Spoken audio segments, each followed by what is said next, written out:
नमस्कार दोस्तों, क्राइम तक में आप सबका स्वागत है। मैं हूं सुप्रतिम बैनर्जी। आज मैं आपको एक ऐसी मर्डर मिस्ट्री सुनाने जा रहा हूं जैसी कहानियां आमतौर पर फिल्मों में देखने या सुनने को मिलती है, और वो भी खासकर इंग्लिश फिल्मों में। ये मामला है तमिलनाडु की राजधानी चेन्नई का, और घटना है सोमवार की, पिछले सोमवार की। डेट मैं आपको देखकर बताता हूं। पिछले सोमवार यानी बस अब से समझ लीजिए 2 से 3 दिन पहले, 24 अप्रैल 2023, 24 अप्रैल 2023। एडम्बक्कम एक जगह है चेन्नई में ही, और एडम्बक्कम इलाके में एक मकान में तकरीबन 80 साल की एक बुजुर्ग महिला की लाश पड़ी हुई मिलती है, और घर का दरवाज़ा खुला हुआ मिलता है।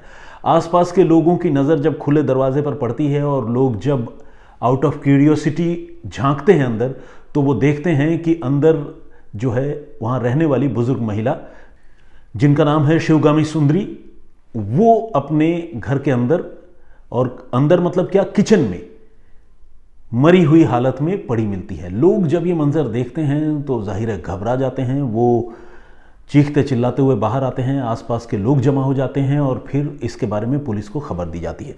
असल में ये जो बुजुर्ग महिला थी शिवगामी सुंदरी, ये इस मकान में अकेली रहती थी। परिवार के दूसरे लोग वहाँ उनके साथ नहीं रहते थे, और जिस तरह से उनकी लाश उनके घर में पड़ी हुई मिली थी और दरवाज़ा खुला हुआ मिला था, उसे देखकर ये शक जताया जा रहा था कि शायद इस घटना के पीछे लूटपाट जैसी कोई वजह होगी।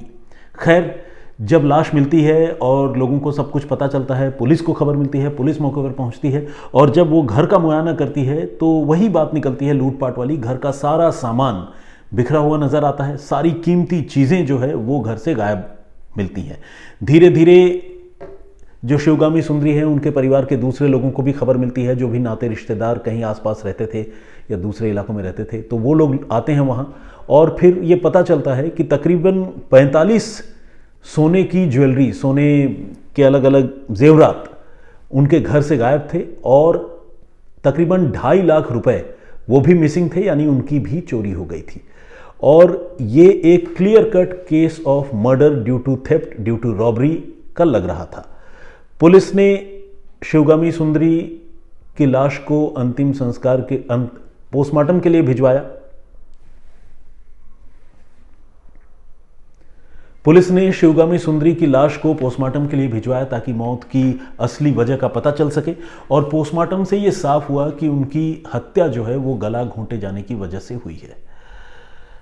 अब पुलिस ने पूरे सीन को, पूरे सीक्वेंस को समझने की कोशिश की, और पुलिस को यह लगा कि शायद कोई जानकार या कोई नोन आदमी उनके घर में घुस आया था धोखे से, और उसी ने पहले उनकी हत्या की, और हत्या करने के बाद घर की सारी कीमती चीज़ें चुरा कर, लूट कर वो वहाँ से फरार हो गया। क्योंकि उनके दरवाजे पर कोई फोर्सफुल एंट्री के निशान नहीं थे, जिसे देखकर पुलिस को यह लग रहा था कि शायद शिवगामी का कोई जानने वाला आदमी हो सकता है। खैर, पुलिस ने इस मामले की जांच शुरू की। फौरन एफआईआर रजिस्टर की गई कत्ल की धाराओं में, संगीन धाराओं में, आईपीसी 302 के तहत, और पुलिस ने मामले की जांच शुरू की। जांच करने के लिए पुलिस के पास जो पहली कड़ी थी, या समझ लीजिए पहला क्लू जिससे पुलिस को मिल सकता था, वो था सीसीटीवी कैमरा। पुलिस ने उस बिल्डिंग और उसके आसपास जितने सीसीटीवी कैमरे थे, उनके फुटेजेस को देखना, खंगालना शुरू किया, और इस कोशिश में पुलिस की नज़र एक संदिग्ध शख्स पर गई। लेकिन दिक्कत यह था कि वो संदिग्ध शख्स जो है लगातार छाते के साथ चल रहा था, और यहाँ तक कि घर के अंदर भी वो छाता से अपना चेहरा छुपाकर ही अंदर दाखिल हुआ था। मतलब दरवाजे तक तो कम से कम ऐसी ही तस्वीरें उसकी कैद हुई थी, और उसका चेहरा पुलिस को कहीं भी नज़र नहीं आ रहा था।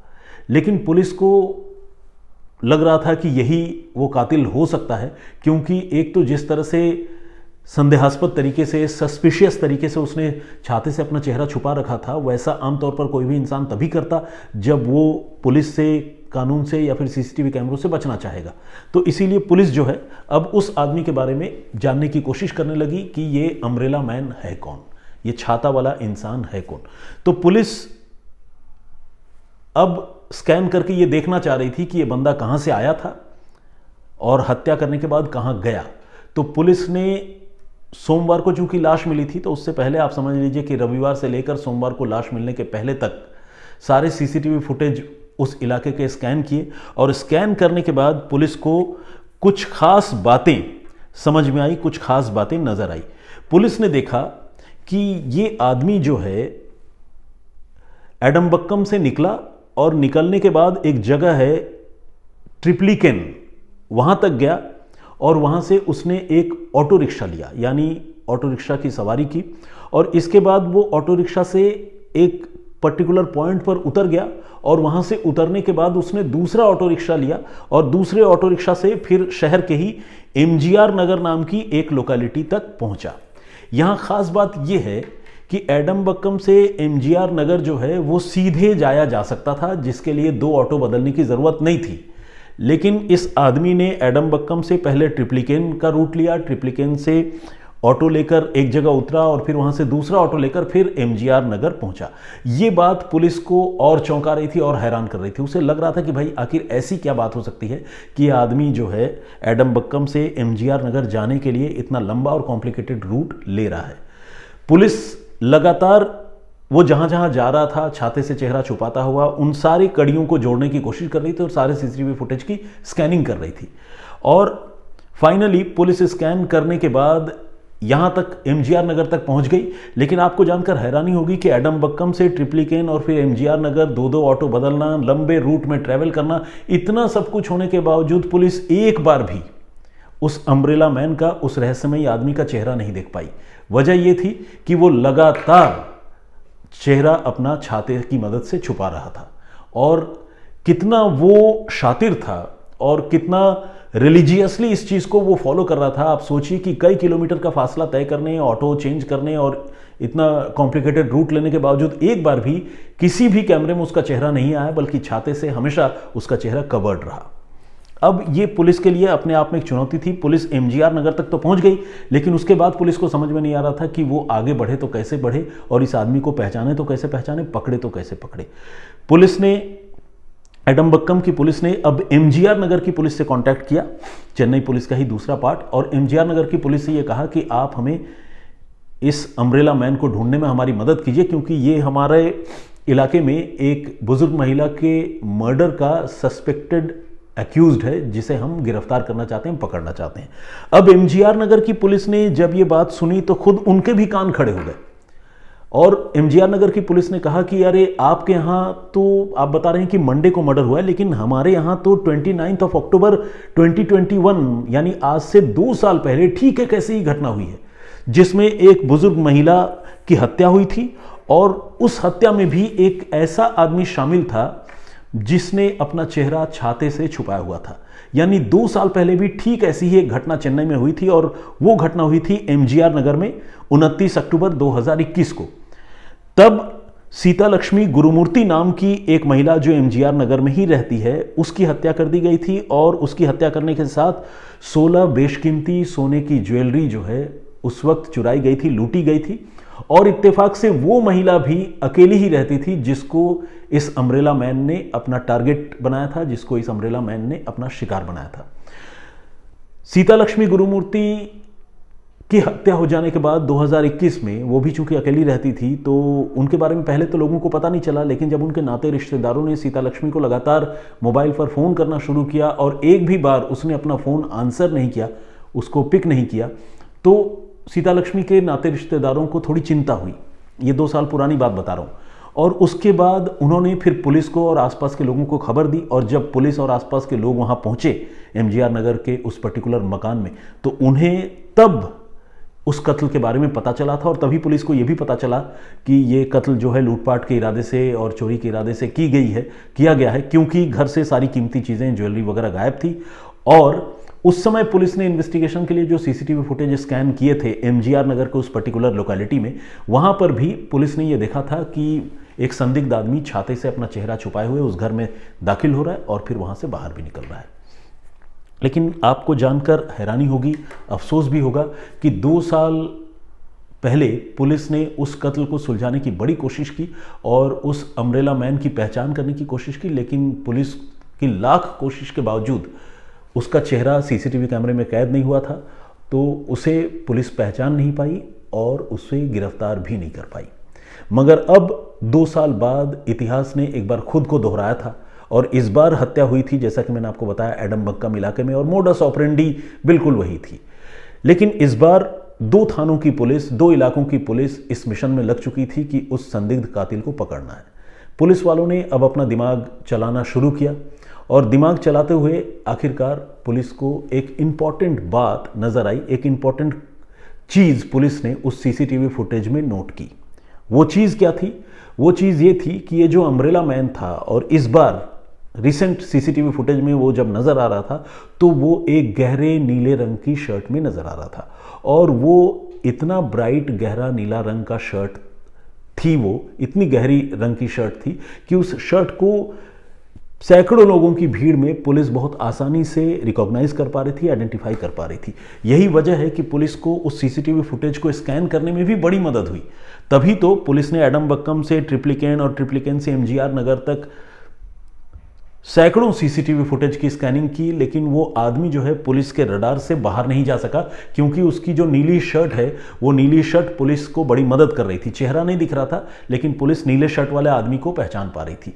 और इसी तरह से एमजीआर नगर में जाकर पुलिस की जो सीसीटीवी फुटेज की स्कैनिंग थी वो खत्म हो गई, क्योंकि एमजीआर नगर में वो नीली शर्ट वाला आदमी उतर गया, छाता वाला आदमी, अम्ब्रेला मैन, और वो गायब हो गया रिहायशी इलाके में। तो जब वो गायब हो गया तो उसके बाद पुलिस ने एमजीआर नगर में अपनी फील्डिंग शुरू की।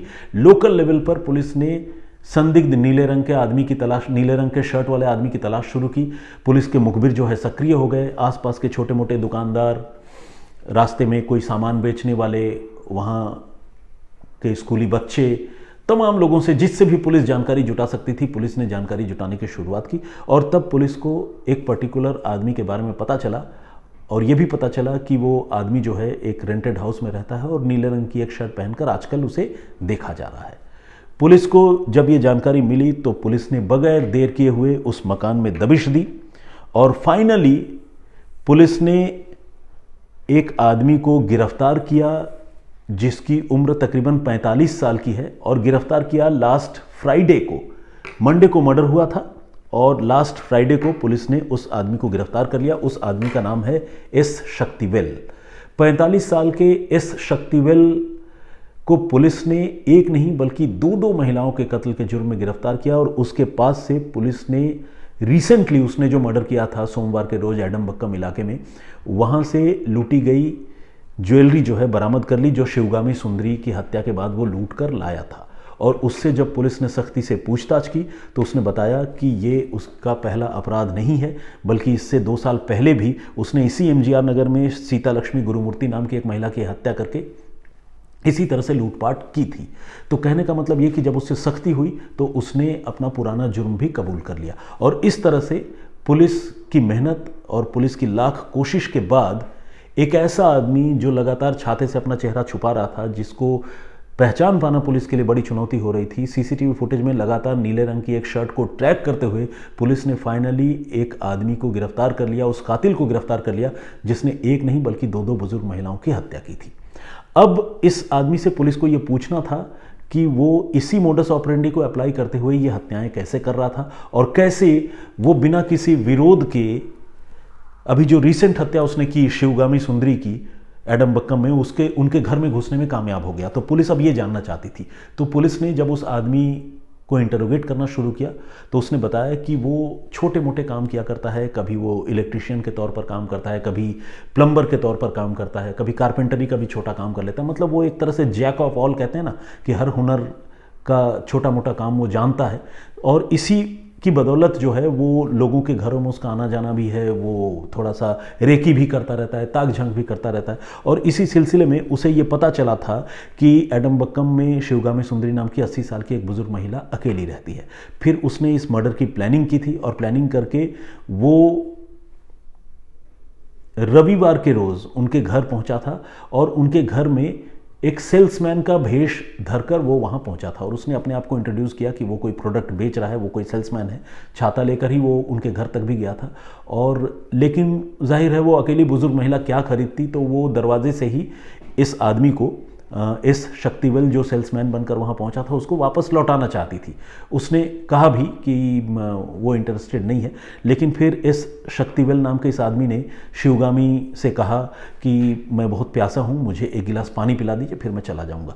तो जब ऐसे कोई आदमी कहता है तो हमारे देश की तो परंपरा है अतिथि देवो भव वाली, और लोग इतना बुरा सोचते नहीं हैं, तो उन्होंने दरवाज़ा खुला छोड़ा और अंदर चली गई पानी का ग्लास लेने के लिए। और ये आदमी जिसके मन में पहले से चोर था, जो क्राइम करने के लिए कत्ल के इरादे से वहाँ आया था, वो पीछे पीछे उनके किचन तक पहुँच गया। और इससे पहले कि बुज़ुर्ग 80 साल की बुज़ुर्ग शिवगामी सुंदरी कुछ कर पाती, पीछे से उसने उनको ओवर पावर कर लिया, दबोच लिया और गला दबाकर वहीं उनके घर में, उनके किचन में उनकी हत्या कर दी। और लाश वहीं छोड़कर उसने घर में जी भरकर लूटपाट की, और लूटपाट करने के बाद वो फरार हो गया।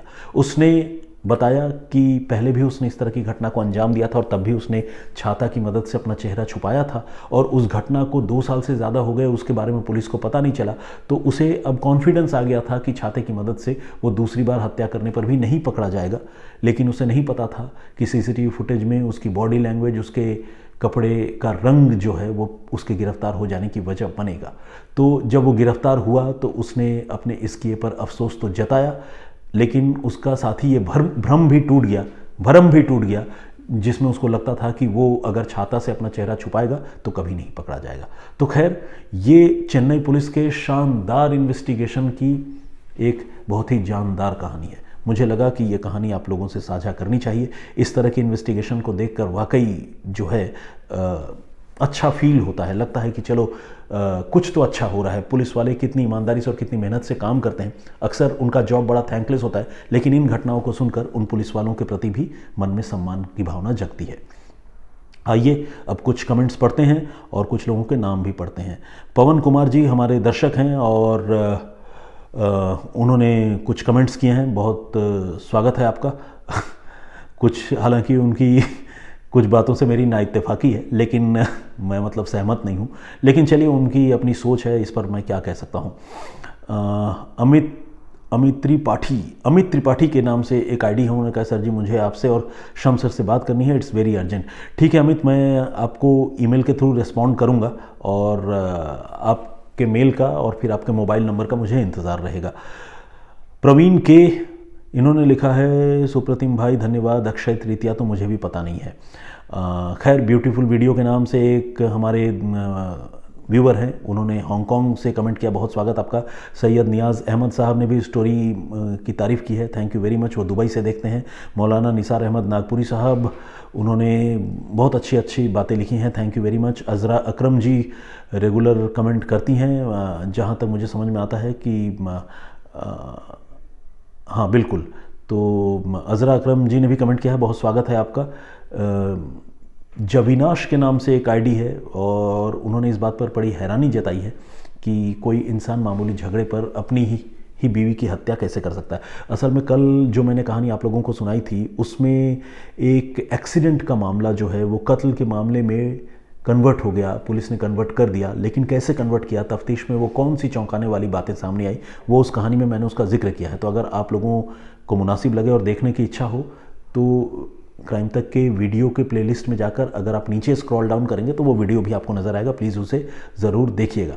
हमारे एक मित्र हैं क्राइम तक के दर्शक, इनकी आईडी जो है वो प्लेबॉय के नाम से है और ये अक्सर ये कहते हैं कि मैं उनका नाम नहीं लेता और उनके कमेंट्स नहीं पढ़ता हूँ, तो और वो एक तरह से ना ललकारने वाली अंदाज में कमेंट लिखते हैं कि मैं अपना गूगल पे का नंबर दे दूँ तो वो मुझे कुछ पैसे भी देंगे और उन पैसों के बदले में मैं उनका नाम पढ़ूंगा। कहने का मतलब ये है कि अगर तुझे कुछ पैसे चाहिए तो बता, मैं भेजता हूँ, तो मेरा नाम पढ़। उनका ये अंदाज कुछ इस तरह से। तो खैर, तरह तरह के लोग हैं, तरह तरह की सोच, तरह तरह का उनका अंदाज़ है। और प्लेबॉय के नाम से जो भी हमारे सज्जन हैं वो अपना कमेंट तो पढ़ने के लिए बोलते हैं, लेकिन उन्होंने अपना असली नाम लिखा नहीं है। अब उनका नाम मैं चाह कर भी नहीं ले पाऊँगा, लेकिन चलिए ठीक है। और मैं आपको ये भी बताना चाहता हूँ कि आपका कमेंट मैंने पहले भी पढ़ा है। अगर आप ये वीडियो देख रहे हैं तो मैं आपको बताना चाहूँगा कि आपका कमेंट पहले भी पढ़ा है। पहले आपने 2-3 बार ये कमेंट किया था कि सुप्रतिम आप ये बताइए आपकी कितनी गर्लफ्रेंड है, आपकी कोई गर्लफ्रेंड है या नहीं।